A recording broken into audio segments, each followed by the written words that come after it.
मेरा पति रोज रात अपनी माँ और बहनों के कमरे में चला जाता था और अंदर से उनकी सिसकियों की जोर जोर से आवाजें आती थीं। मैं पूरी रात इनका इंतजार करती थी, लेकिन जब वो सुबह कमरे से बाहर आता तो उनके पास बहुत सारे पैसे होते थे। ये कहानी है रश्मि की, एक साधारण सी लड़की की। रश्मि 35 साल की थी, पढ़ी लिखी और दिल से साफ। उसने बीए किया था और गांव के स्कूल में बच्चों को पढ़ाने का सपना देखती थी। उसका चेहरा सादा था, लेकिन उसकी आंखों में एक चमक थी, उम्मीद की चमक जो कहती थी कि वो जिंदगी से कभी हार नहीं मानेगी। लेकिन उसका रंग सांवला था, इतना सांवला कि लोग उसे देखते ही मुंह फेर लेते। समाज के लिए उसका रंग ही उसकी पहचान बन गया था। जब रश्मि 20 की थी तब रिश्ते आने शुरू हुए। रामलाल और सरोज, रश्मि के माता पिता, हर रिश्ते को उम्मीद की नज़र से देखते। रामलाल एक सीधे साधे किसान थे। सुबह सूरज उगने से पहले खेतों में निकल जाते और शाम को थके हारे घर लौटते। उनकी कमीज पर खेत की मिट्टी और पसीने की गंध रहती थी। सरोज घर संभालती थी और रश्मि की हर छोटी बड़ी ज़रूरत का ख्याल रखती थीं। वो रश्मि के लिए खाना बनाती, उसके कपड़े सिलती और रात को उसे कहानियां सुनाती। दोनों की बस एक ख्वाहिश थी, अपनी इकलौती बेटी की शादी एक अच्छे घर में हो, जहां उसे प्यार और इज्जत मिले। लेकिन हर बार एक ही कहानी। लड़के वाले आते, रश्मि को देखते और बिना कुछ कहे चले जाते। कोई कहता, लड़की तो अच्छी है लेकिन रंग, तो कोई साफ कह देता, हमारे बेटे के लिए गोरी बहू चाहिए। रश्मि हर बार अपने कमरे में चुपके से रोती। वो अपने छोटे से कमरे में, जहां एक पुराना आईना टंगा था, घंटों अपने चेहरे को देखती। वो सोचती, क्या मैं सचमुच इतनी बुरी हूं? मेरा रंग ही मेरी जिंदगी का फैसला क्यों कर रहा है? लेकिन वो अपने माता पिता से कुछ ना कहती। वो उनकी परेशानी देखकर चुप रहती। 25 की उम्र तक रश्मि के लिए रिश्ते आते रहे, लेकिन हर बार निराशा हाथ लगी। पड़ोस की औरतें सरोज को ताने मारतीं, बेटी की शादी कर दो वरना बुढ़ापे में बोझ बन जाएगी। रश्मि को भी ये ताने सुनने पड़ते। कोई कहता, रश्मि अब गोरे चिट्टे राजकुमार का सपना छोड़ दे, तो कोई हंसकर कहता, अब तो किसी बूढ़े से ही काम चला ले। रश्मि का आत्मविश्वास टूटने लगा। वो अपने आप से सवाल करती, क्या मैं कभी किसी को पसंद आऊंगी? 30 की उम्र पार होते होते रिश्ते और मुश्किल हो गए। अब ना तो कुंवारे लड़कों के रिश्ते आते, न ही अच्छे परिवारों से। कभी किसी तलाकशुदा का रिश्ता आता, जिसके पीछे कई संदिग्ध कहानियां होतीं। कभी 4-5 बच्चों का बाप जो अपनी बीवी के मरने के बाद दूसरी शादी करना चाहता हो। कभी कोई 60 साल का बूढ़ा जो अपनी तीसरी शादी की तलाश में था। रामलाल और सरोज को ये रिश्ते मंजूर नहीं थे। वो कहते, हमारी बेटी बोझ नहीं, हम उसकी शादी तब तक नहीं करेंगे जब तक अच्छा रिश्ता न मिले। लेकिन गांव वाले दबाव डालते, रश्मि की उम्र निकल रही है, अब तो जैसे भी रिश्ता आए कर दो वरना बाद में पछताओगे। रश्मि 35 की हो गई। उसके चेहरे पर उम्र की हल्की लकीरें दिखने लगीं। अब लोग रामलाल को समझाने लगे, अब तो रश्मि की शादी कर दो, बाद में ऐसे रिश्ते भी नहीं मिलेंगे। रामलाल और सरोज रात रात भर जागते। वो मंदिर में जाकर माथा टेकते और भगवान से दुआ मांगते, हमारी बेटी को अच्छा घर मिले। लेकिन समय बीतता गया और उम्मीदें धुंधली पड़ने लगीं। रश्मि भी थक चुकी थी। वो अपने माता पिता की परेशानी देखकर तड़पती, लेकिन चुप रहती। उसे लगता, शायद मेरा नसीब ही ऐसा है। एक दिन रामलाल के पुराने जानकार श्यामलाल उनके घर आए।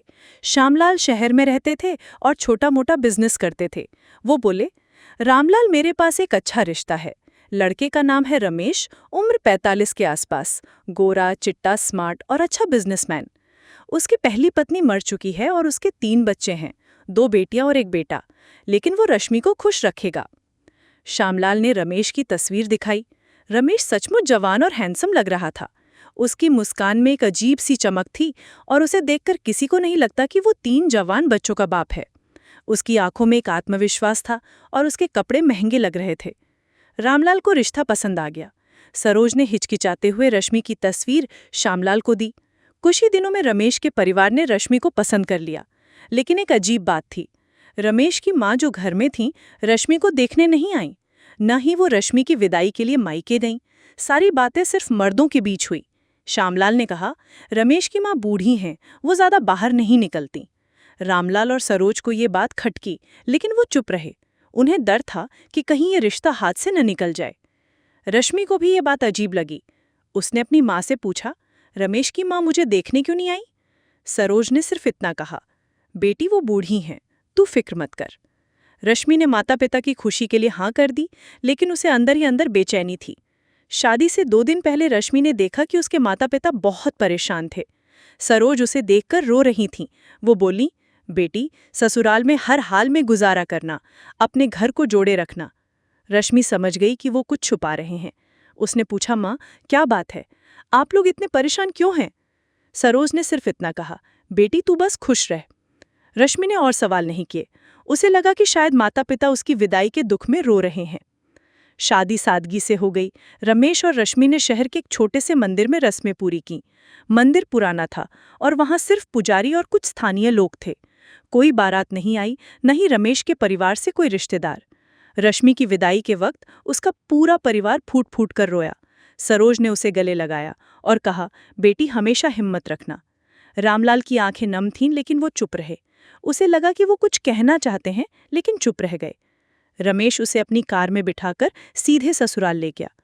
ससुराल एक पुरानी हवेली थी जो शहर के एक पुराने मोहल्ले में थी। हवेली बड़ी थी, लेकिन उसमें एक अजीब सा सन्नाटा था। ऊंची दीवारें, पुराने झरोखे और टूटी फूटी सीढ़ियां रश्मि को डरावनी लगीं। हवेली का मुख्य दरवाजा भारी लकड़ी का था, जो खोलने पर चरमराहट की आवाज करता था।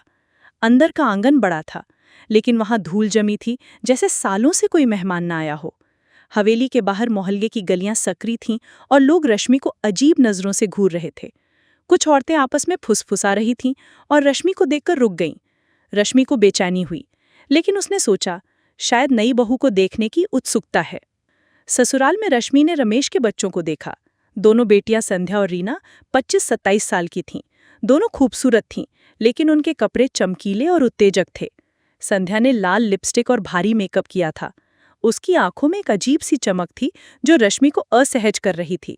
रीना के कपड़े इतने टाइट थे कि रश्मि को अजीब लगा। बेटा राजू 30 साल का था। उसने कान में कुंडल पहना था और उसका रवैया गुंडों जैसा था। वो रश्मि को घूरता और एक अजीब सी मुस्कान देता। रश्मि की सास कमला मोटी भारी थीं। उनके लाल होंठ और पान खाने की आदत रश्मि को डरावनी लगी। कमला की आंखें ऐसी थीं जैसे वो रश्मि को भेद रही हों। कमला ने रश्मि से कहा, बेटी, ये बच्चे बचपन में माँ के प्यार से वंचित रह गए। उनकी माँ उन्हें छोड़कर चली गई। तभी से मेरा बेटा परेशान है। अब तू उनकी माँ है। रश्मि को कमला की बात अच्छी लगी, लेकिन संध्या और रीना का उसे मम्मी कहना अजीब लगा। वो सोचती, ये जवान लड़कियां मुझे मम्मी क्यों कह रही हैं? इनकी उम्र तो मुझसे बस थोड़ी कम है। फिर भी उसने सोचा, शायद ये मुझे अपनाने की कोशिश कर रही हैं। पहली रात रमेश रश्मि के कमरे में आया। वो प्यार से बात करने लगा। उसने कहा, रश्मि, तू मुझे बहुत पसंद है। तू मेरे बच्चों और माँ का ख्याल रखना। रश्मि को रमेश पसंद आ गया। वो सोचने लगी, मेरा पति तो अच्छा है, मुझे दूसरों से क्या मतलब? लेकिन उसे एक बात खटक रही थी। रमेश 45 की थी, लेकिन उसके बच्चे इतने जवान कैसे? संध्या 27 की थी, तो क्या रमेश ने 18 साल की उम्र में शादी की थी? रश्मि ने पूछा, आपके बच्चे इतने जवान हैं, लेकिन आप इतने फिट कैसे हैं? रमेश हंसने लगा। वो बोला, मैं जिम जाता हूँ, अपनी सेहत का ख्याल रखता हूँ, रोज सुबह दौड़ता हूँ और खाने में हेल्दी चीजें लेता हूँ। मैं तुझे भी जवान और खूबसूरत बना दूंगा। रश्मि उसकी बातों से इम्प्रेस हो गई। रमेश ने कहा, गोरा काला मायने नहीं रखता, तू मुझे दिल से अच्छी लगती है। रश्मि का दिल पिघल गया। उसने सोचा, शायद मेरा रंग यहाँ मायने नहीं रखता। रमेश ने कहा, मेरी पहली बीवी की मौत ने मुझे तोड़ दिया था। इन बच्चों को माँ की जरूरत थी। तू इनके लिए माँ बन जाएगी। रश्मि ने हाँ में सिर हिला दिया। वो रात सपनों भरी थी और रश्मि को लगा कि शायद उसकी जिंदगी अब संवर जाएगी। अगली सुबह कमला रश्मि के लिए नाश्ता लेकर आई। ट्रे में पूड़ी, सब्जी और चाय थी। रश्मि ने मना किया, माँ आप क्यों तकलीफ ले रही हैं? मैं किचन में चली जाऊंगी। लेकिन कमला बोली, नई बहू से इतनी जल्दी काम नहीं करवाते, तू आराम कर। रश्मि और रमेश ने साथ नाश्ता किया। रश्मि ने कहा, आज हमारी शादी का पहला दिन है, कहीं घूमने चले? रमेश ने पूछा, कहाँ जाना चाहती हो? रश्मि बोली, मैं अपने मायके जाना चाहती हूँ, माँ बाप से मिलना चाहती हूँ। रमेश का चेहरा अचानक बदल गया। वो बोला, तुझे नहीं पता? तुझे तेरे माता पिता ने नहीं बताया? शादी के बाद तू अपने मायके वालों से नहीं मिल सकती। रश्मि हैरान रह गई। उसने कहा, ऐसा कैसे हो सकता है? मेरे माँ बाप से मिलने में क्या बुराई है? रमेश का लहजा सख्त हो गया। वो बोला, मैंने इसी शर्त पर तुझसे शादी की। तेरे माता पिता ने खुशी खुशी मान लिया। तुझे कहीं शादी हो ही नहीं रही थी। रश्मि का दिल टूट गया। उसे अपनी विदाई की रात याद आई जब उसका परिवार फूट फूट कर रो रहा था। उसे रमेश की शर्त याद आई। सब कुछ साफ हो गया। रश्मि ने गिड़गिड़ाया, प्लीज एक बार मेरी माँ से बात करवा दो। रमेश गुस्से में बोला, अगर फिर कॉल आई तो मैं तुझे तलाक देकर मायके भेज दूंगा। रश्मि डर गई। उसे लगा कि रमेश का ये रूप वो नहीं जो उसने तस्वीर में देखा था। रमेश ने कहा, इस घर में मेरी माँ, बेटियां और बेटा है, तो उनका ख्याल रख, यही तेरा फर्ज है। रश्मि रोते हुए अपने कमरे में चली गई। कमरा बड़ा था, लेकिन उसमें एक अजीब सी ठंडक थी। खिड़कियों से हवा की सनसनाहट आ रही थी और बाहर मोहल्ले की गलियों से कुत्तों के भौंकने की आवाज। रश्मि सोच रही थी, पहले दिन ऐसा हुआ तो आगे क्या होगा? उसका दिल डूब रहा था। उसे अपनी माँ की बातें याद आ रही थीं। बेटी, हर हाल में गुजारा करना। वो समझ नहीं पा रही थी कि माँ ने ऐसा क्यों कहा। थोड़ी देर बाद रमेश कमरे में आया। वो अब शांत था। उसने कहा, परेशान मत हो, सही वक्त पर मैं तुझे तेरे माता पिता से मिलवा दूंगा। बस मेरे परिवार का ख्याल रख, मुझे काम से बाहर जाना है। रमेश चला गया। रश्मि अकेली थी। कमला उसके पास आई और बातें करने लगी। वो बोली, बेटी, इस घर में तुझे कोई तकलीफ नहीं होगी, बस इन बच्चों का ख्याल रख। तभी संध्या और रीना कमरे में आईं। कमला ने संध्या से कहा, जा अपनी मम्मी के लिए चाय बना। रश्मि ने मना किया, मुझे चाय नहीं चाहिए, मैंने अभी नाश्ता किया है। लेकिन कमला ने जिद की। संध्या चाय लेकर आई। रश्मि ने चाय को सूंघा। उसमें अजीब सी कड़वी बदबू थी, जैसे कोई दवाई मिली हो। उसने कहा, ये चाय तो खराब लग रही है। कमला बोली, अरे शायद दूध फ्रिज में खुला रह गया। रीना तपाक से बोली, हमारी चाय तो मोहल्ले में फेमस है, तुम्हें बदबू कैसे लगी? रश्मि ने मजबूरी में चाय पी ली, लेकिन चाय पीते ही उसका सिर भारी होने लगा। कमरे में सब उसे घूर रहे थे, जैसे वो कोई दवाई पी रही हो। थोड़ी देर बाद रश्मि बेहोश हो गई। जब उसकी आंख खुली तो रात के 9 बजे थे। कमरे में अंधेरा था। रश्मि को कमजोरी और पेट में दर्द महसूस हुआ। उसका सिर चकरा रहा था। वो बाहर निकली, लेकिन हवेली में सन्नाटा था। लंबी लंबी गलियां, ऊंची छतें और पुराने झरोखों से आती हवा उसे डराने लगी। अचानक किसी ने उसे खींचकर दूसरे कमरे में धकेल दिया। उसने चिल्लाने की कोशिश की, लेकिन उसका मुंह दबा दिया गया। रश्मि ने जोर से धक्का मारा और भागकर अपने कमरे में आ गई। वो कांप रही थी। उसका दिल जोर जोर से धड़क रहा था। तभी रमेश कमरे में आया। वो मुस्कुराते हुए बोला, क्या हुआ, इतनी डरी हुई क्यों हो?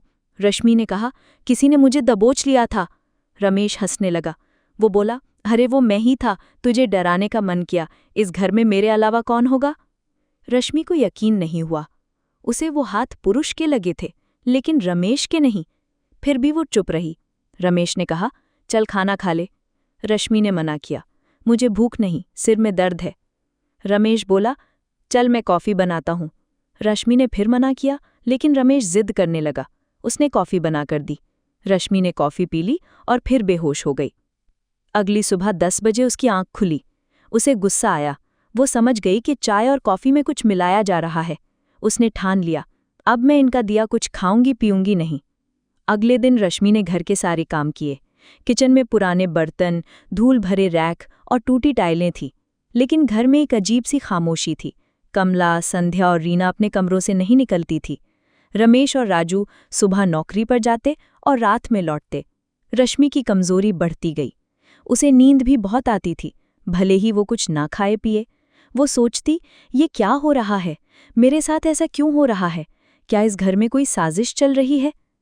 एक दिन रश्मि ने मंगलवार का व्रत रखा। उसने ना पानी पिया, ना कुछ खाया। अजीब बात थी, उस दिन उसे नींद नहीं आई और न ही कोई उसे तंग करने आया। रश्मि को शक हुआ कि घर में कुछ गड़बड़ है। उसका दिमाग चारों तरफ दौड़ रहा था। वो सोचती, क्या ये लोग मुझे कोई नशीली चीज दे रहे हैं? उस दिन वो रमेश का इंतजार कर रही थी। वो अच्छे कपड़े पहनकर तैयार हो गई और दरवाजे के पास खड़ी थी। तभी रमेश आया, लेकिन संध्या, रीना और कमला ने उसे घेर लिया और दूसरे कमरे में ले गईं। रश्मि हैरान थी। वो उनके कमरे के पास गई और दरवाज़ा खटखटाने लगी। रमेश गुस्से से बाहर निकला। बोला, पागल हो गई है, इतना जोर से क्यों मचा रही है? मैंने कहा था ना, ज्यादा बाहर मत निकला कर।